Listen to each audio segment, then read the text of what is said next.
Welcome to TrailBlazers Impact Podcast with inspiring stories of women. I'm Nan McKay, and DeeDee Strum, my co-host, and I interview ordinary women who have lived extraordinary lives. The women we interview share their inspirational secrets and provide hope and guidance to women of all ages in similar circumstances. TrailBlazers Impact chronicles struggles, successes, and the impact of lessons learned from seasoned professionals who have blazed a trail for others to follow.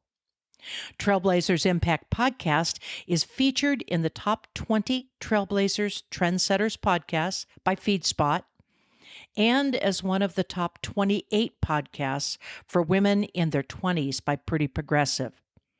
Our website is trailblazersimpact.com, and you can contact us at hello@trailblazersimpact.com. Please follow us on our website and read our blogs while we share the stories. Dr. Carolyn Sue Williams, I thank you so much for your willingness to share your journey on becoming not only an academic with an earned Ph.D. from the University of Oregon back in the late 1960s, but with this accomplishment, you became a political scientist during an era when Black women were not pursuing such credentials nor careers. Having known you now for the better part of 40 years, I want to launch this interview with the sharing of your profile that extends beyond your years of teaching at the university level to becoming a presidential appointee to the U.S. Department of Housing and Urban Development under President Jimmy Carter's administration, followed by 3 or more decades of entrepreneurship. Can you start the sharing of your story with where you spent your childhood and what, in retrospect, may have been some of the influences that set you on this path during your high school years back in the 1950s? Yes, I will. Up until my high school years, I really was a fairly uninspired. Well, actually, almost all the way through my high school years, I was a fairly uninspired student. As a general rule, I went to school 3, maybe 4 days a week. And I would call my friends to get assignments, and they would give them to me, and I would do my assignments. And I did okay. I made a few A's and I made loads of B's. So given the fact that I had been told by my parents that once I graduated from high school, I was to get a job in some white woman's kitchen, I figured I was doing okay. But during my junior year, it became known to me that there was a program called Bayou Girls State. And I decided that I wanted to participate in that program. It was a week-long summer's program between your junior year in high school and your senior year in high school.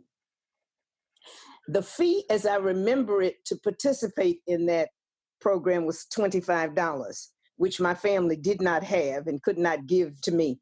But I decided to go to the church and ask the church to give me the $25. And thankfully they agreed. And so off I went to Bayou Girls State with my 3 or 4 friends from high school. The whole idea of Bayou Girls State was that the participants would essentially set up city, parish, and a state level government so that we could understand how government really worked. When I got there, for some reason, and I can't tell you why, except perhaps I thought that the fact that the church had given me the $25 meant that I was supposed to do the very best that I could do. I decided that I wanted to run for office. So I ran for city council, which was the first level. Then I ran to be a mayor. And then I ran to be on the city parish council, and subsequently ran for state office at the governor's level. And at each level was successful. And I really can't remember what I thought of those achievements at the time, except in my mind, they came pretty easily. And in addition to the fact that I became governor, I really, for the really, as I understand it later, for the first time ran a slate. And everybody on the slate won, including the person who was running for lieutenant governor, who was my best friend at the time. So we leave there and go back to high school. And by the way, my high school was McKinley Senior High in Baton Rouge, Louisiana, where much later Obama visited. And had a soothsayer told us at the time that there was going to be a president visiting that school, we would have never understood how that could have happened. But it's now a magnet school, and indeed he did visit. But at any rate, I went back to high school and I got loads of accolades from my teachers for that particular achievement, which was the first time that I really, they were just really almost in awe. And I was happy. And I think I went to school a lot more regularly in my senior year. As a result of Bayou Girl State and what happened there, in the spring of the year, the counselor from the school came to my homeroom class and told me I needed to go to her office. I needed to come to her office. And I went to her office, and she started off by saying, the most amazing thing has just happened. And my position was, what's that? She said, you have been offered a full scholarship to Southern University. I did not know what to say, except at that time, at the moment that happened, I understood that my life had changed in ways that I could not even really conceive at the point. I became free because I knew I could leave home without having to go into a job that I really did not want to go into. So I just remember being exceedingly happy. And I went home and I told my mother, and she fell on her knees and started praying and saying that this was a gift from God, and and she had prayed for some sign, And all I could remember was saying, I'm out of here. I am out of here. And so indeed, I went to Southern. Maybe I didn't say, but the person who was heading Bayou Girl State at the time, or who was like the executive director, was the then chairperson of the political science department at Southern.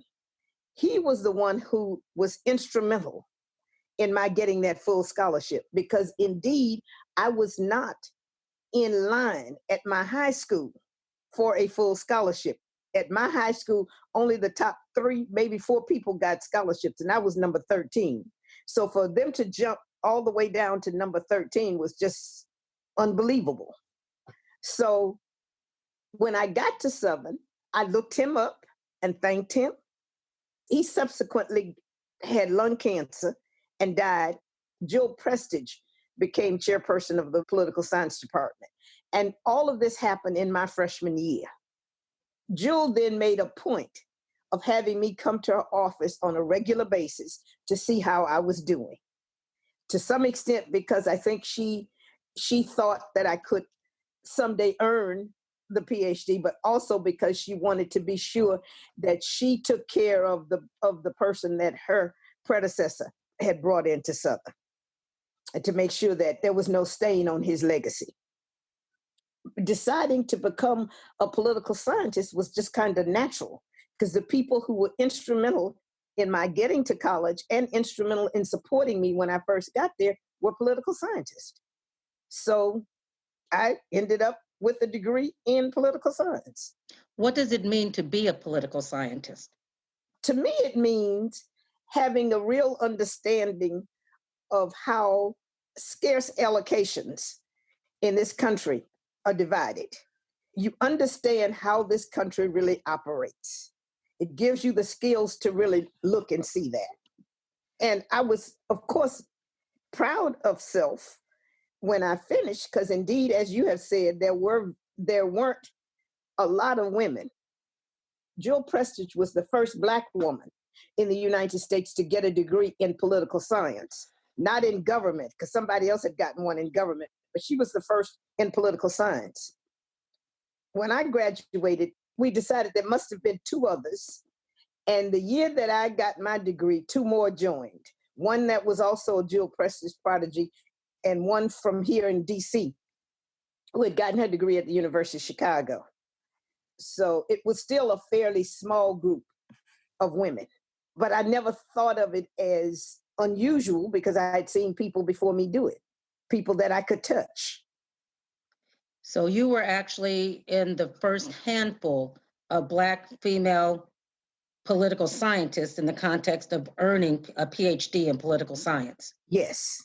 Wow. Yes, there may have been at the time that I got it, there may have been 4 others.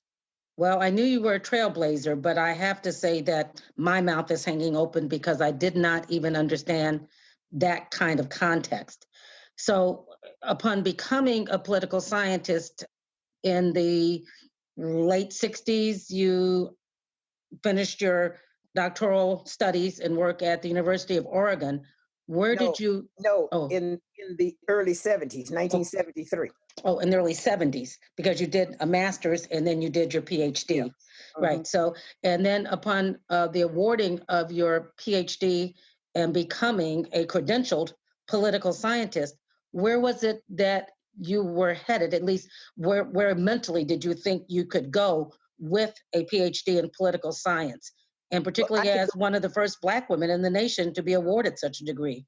I could do a lot of different things, as was told to me by my major professors. In addition to which, as I was leaving graduate school, a paper, which was really a synthesis of my PhD, was sent to the American Political Science Association for submission into the review, which was unusual, but it did not make it. It loads of negative comments. But the fact that happened put me in line for the second tier major universities, like the University of Chicago, the University of Wisconsin, University of Michigan. And my advisors at Oregon really kind of wanted me to do that because that would have been validity on their part that they had done well. Jewel Prestige's position all along was that she was producing people with terminal degrees in order for them to go back to HBCUs and produce other people with terminal degrees. That's the path she saw. And quite frankly, that was the one I was most comfortable with. And HBCUs meaning as an acronym for? Historically Black colleges and universities. So you were headed at that point to make your mark in the world of academia by producing other PhD graduates from historically Black colleges and universities. That's right. That's right. And where did you start that academic instruction or path? Yes, that was the intent. And actually, Xavier hired me for just that reason. And Xavier is located where, for the listeners who may not know? New Orleans, Louisiana. In New Orleans. Mm-hmm. And the whole intent was that they wanted to replicate what they had seen Jewel do. And so they hired me. I couldn't get hired at Southern. Southern turned me down because I'd been an active student leader and had led several student protests. So the president of Southern University at the time, which was Leon Netterville, said, oh, no, she can't go. But it was okay. Xavier hired me. And that was a very good experience for me. My activism was largely centered on the campus.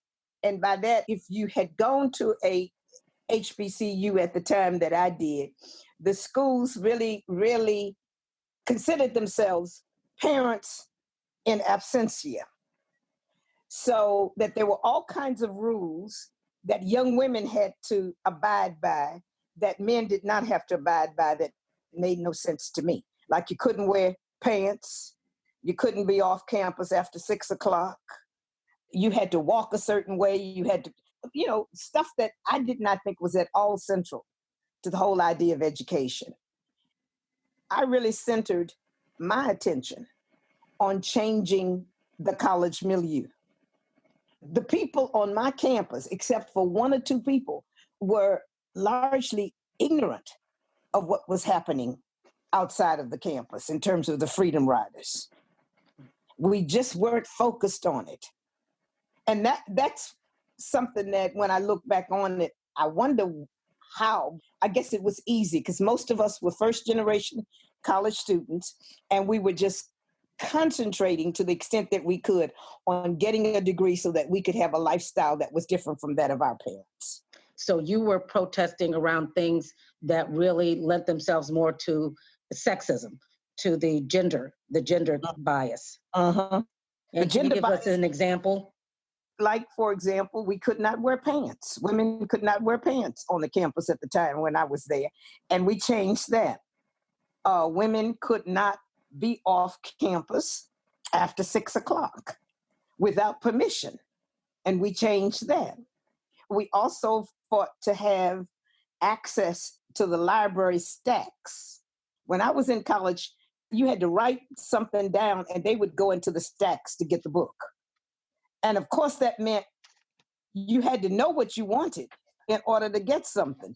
Whereas, in fact, the academic process is a process of searching and elimination. And we couldn't really do that because we didn't have access to the raw materials. So we protested that. All of our protests were successful. Whenever we did them, we always made sure that a vast number of the students who were on the dean's list were front and center to make it a little more difficult for the administration to essentially eliminate the leadership, which they had done in the 60s, in the very early 60s, when in fact Southern University students were involved in the sit-ins downtown Baton Rouge. And they sent away from the campus many students. They essentially suspended them, many students that were involved in that activity. But we just made sure that if they were going to send people away, they were going to send away the cream of the crop, a lot of the cream of the crop. What a great strategy.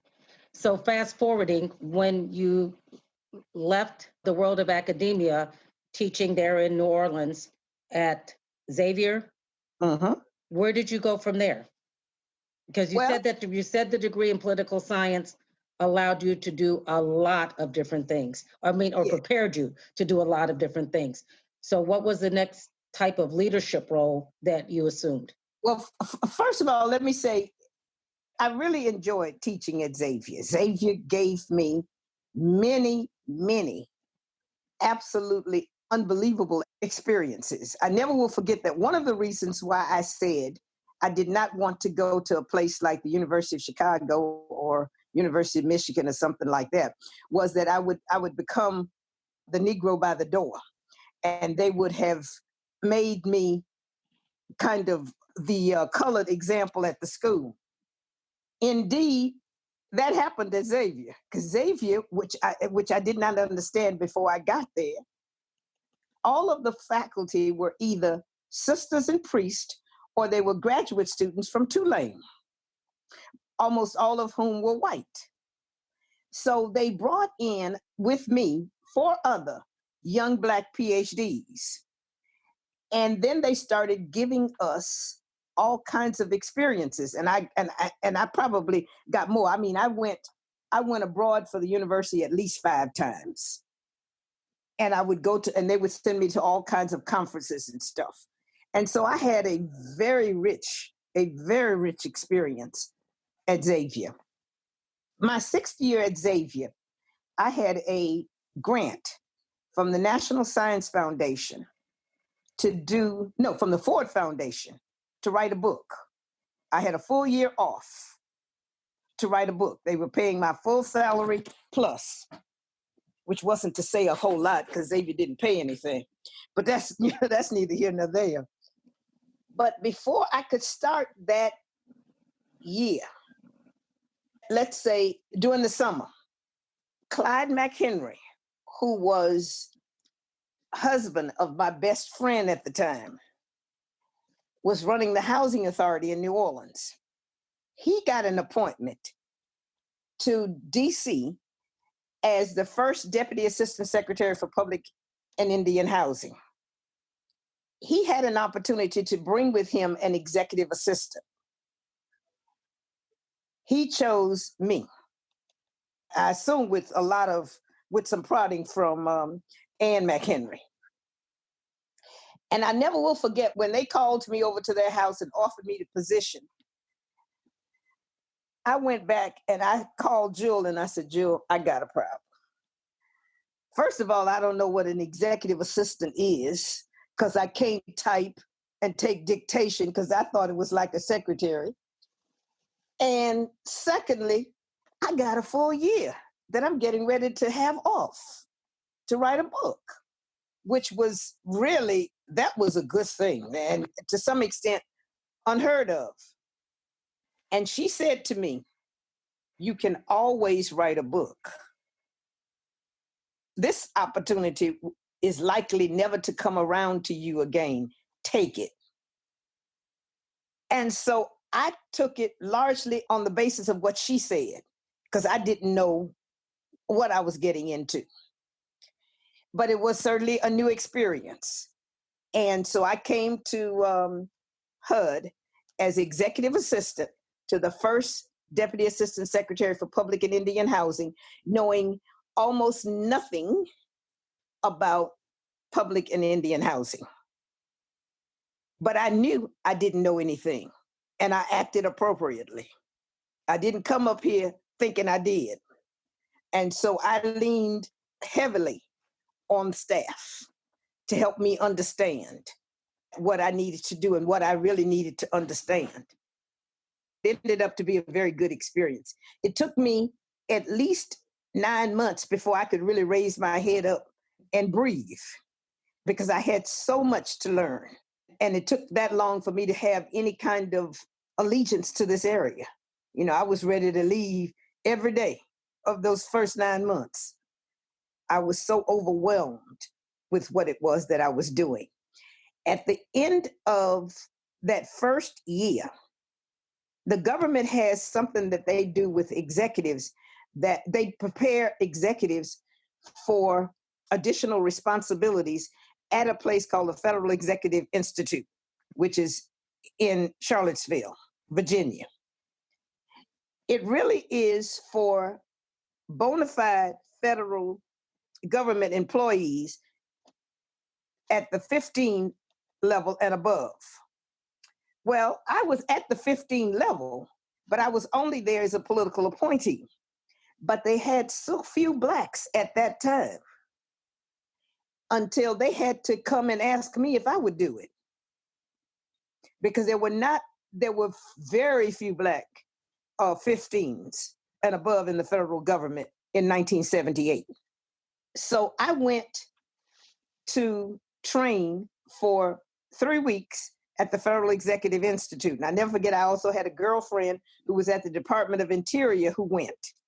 And so there were 2 Black young ladies in this group of maybe 3 or 4 white women and a whole lot of white men.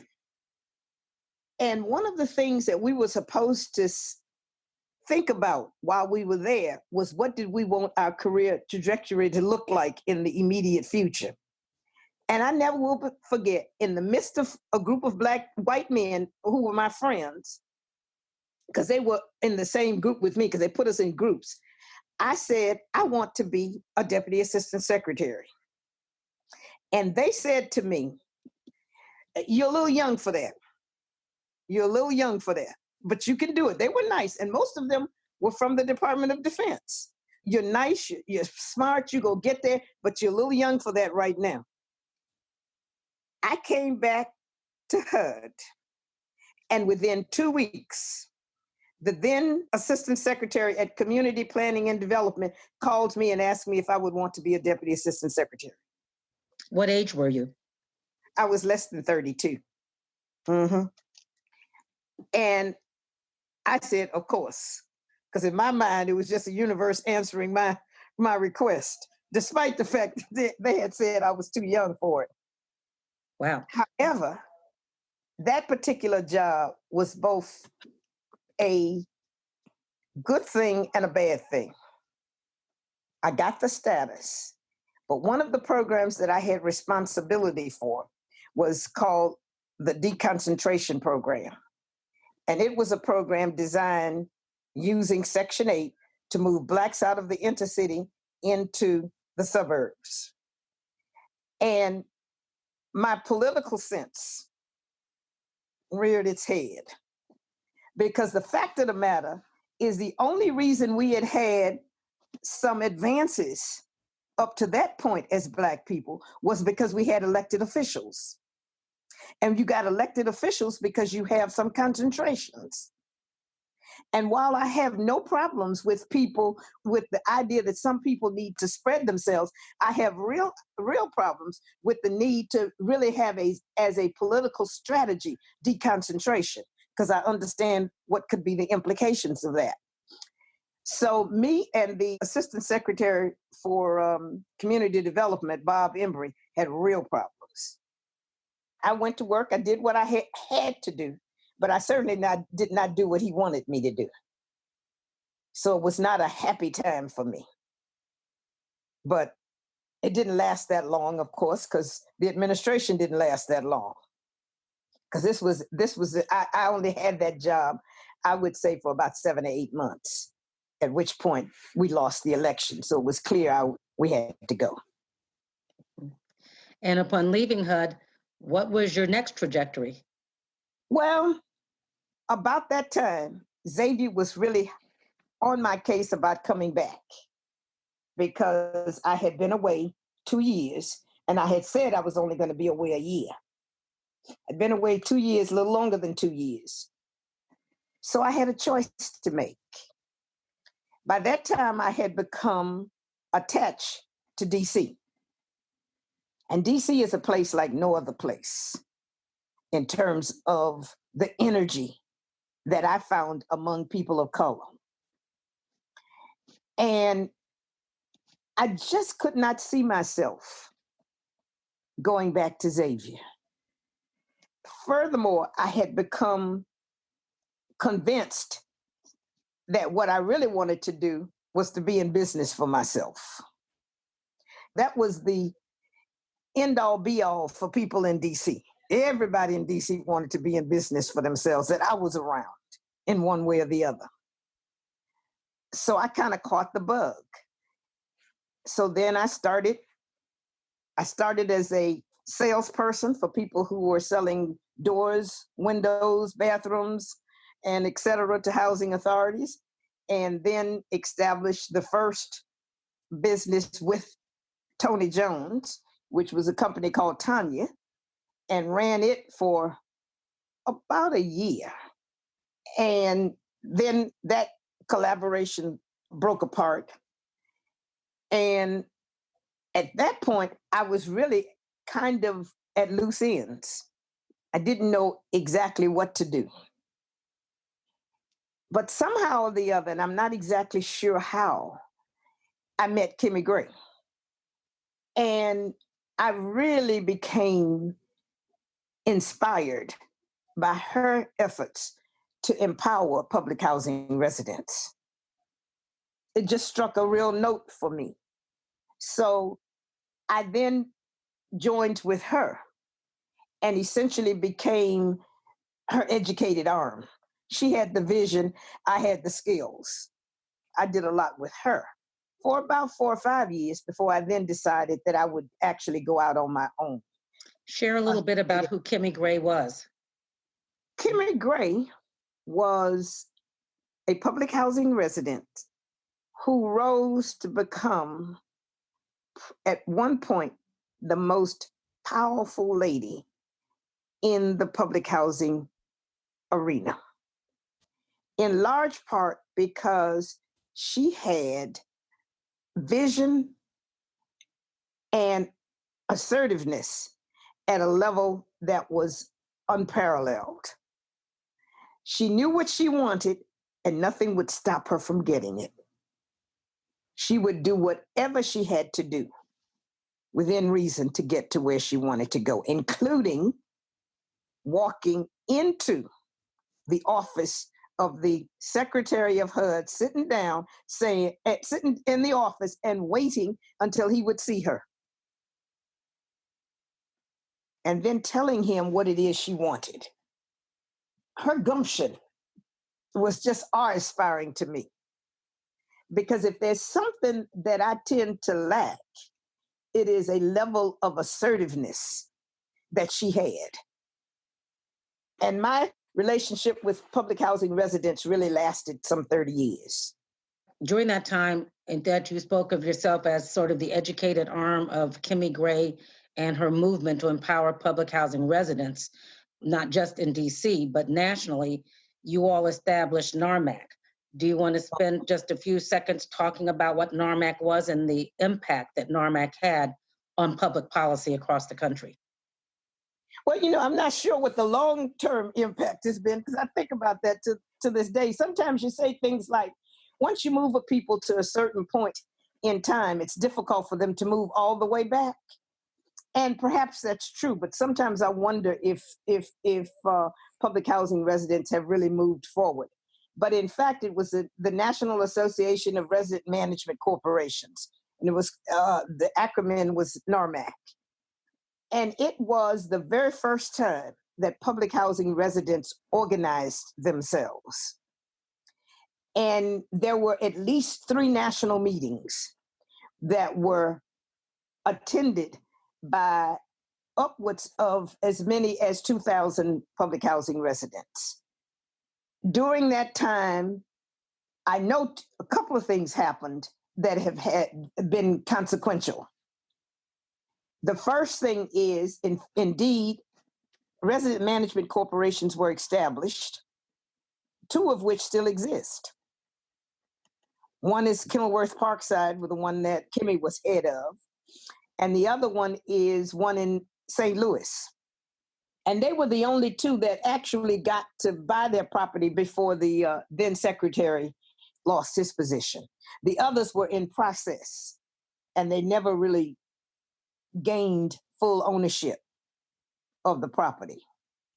So in that way, there has been some consequence, because today that property that the residents own over in Northeast Washington has got to be worth $20-30 million.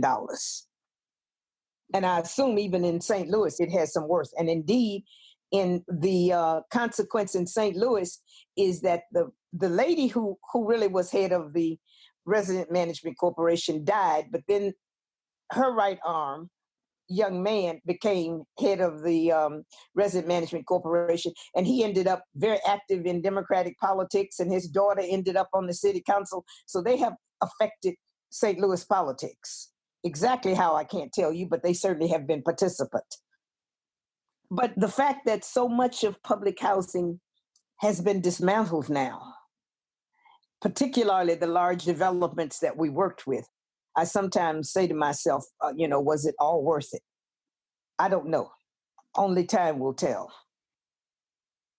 Well, I'd like to insert here that in the sharing of your story, it has now become clear to me how your early academic training as a political scientist was actualized with your work with organizing, helping to organize residents, and being, as you said, that educated arm for Kimi Gray as the national leader and spokesperson for public housing residents nationwide.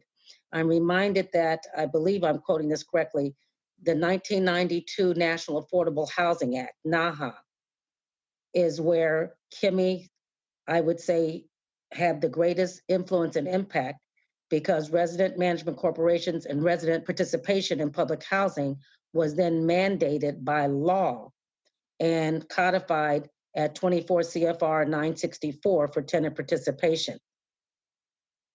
So when you talk about consequential outcomes from the work that you helped to advance with the resident empowerment movement, I would say to get all the way to public policy and changing federal law and regulations that then impacted over 3,000 housing authorities was very consequential. Okay. And I do see where, when I read things now, you do see where the residents are always consulted. They're always a part of the process. my hesitancy is I'm just not sure if they assert their own rights. And that may just be, well, everything advances in its own way, in its own time. The fact that they're at the table gives them some voice. And in time, that voice will be a real one in terms of their needs. I'd like you to share some closing advice to women who are still in their career trajectory in the housing and community development field, in the industry, working with housing authorities or working with residents of housing authorities. But when you think about those women who have come behind someone like yourself or behind a Kimi Gray as a national resident leader, what advice would you say as you look now at the 21st century landscape and what's happening with housing and community development? And as you say, maybe even the disenfranchisement question of families being relocated or dislocated from communities. I guess in answer to that, I've got some general advice. The first thing I would say is don't decide day one exactly how you want your life to run. Because the smart person, in my estimation, is the person who pursues that which makes sense to them at various points in time. The second thing is whatever it is that you do the very best you can at it. That very act will ensure that you have additional opportunities in the future. And the third thing I guess I would say is that when you're dealing with disenfranchised and impoverished people in this country or anywhere else, recognize that changes occur in very small stages. And just do what you need, what you know you need to do at the time, and then just let time take care of everything else. Wow. All of those are, I think, great pieces of advice and very clearly reflecting lessons learned as you look back over your last 50 years of academic and professional advancement. I want to thank you for sharing this information. You've shared with me things that I didn't even know about your past and things that help, I think, any listener to probably rein in their thoughts about what it means today in the context of how they want to see their life unfold versus your advice, which is take life as it unfolds and trusting that there will be more opportunities, wider opportunities that will still lie before you. Thank you so very, very much. Okay. This is Nan McKay. I hope you've enjoyed listening to another episode of our podcasts. You can connect with us at hello@trailblazersimpact.com. Subscribe to us on our website, trailblazersimpact.com, and social media, and come again with us on the journey to explore the past to give new life to the future.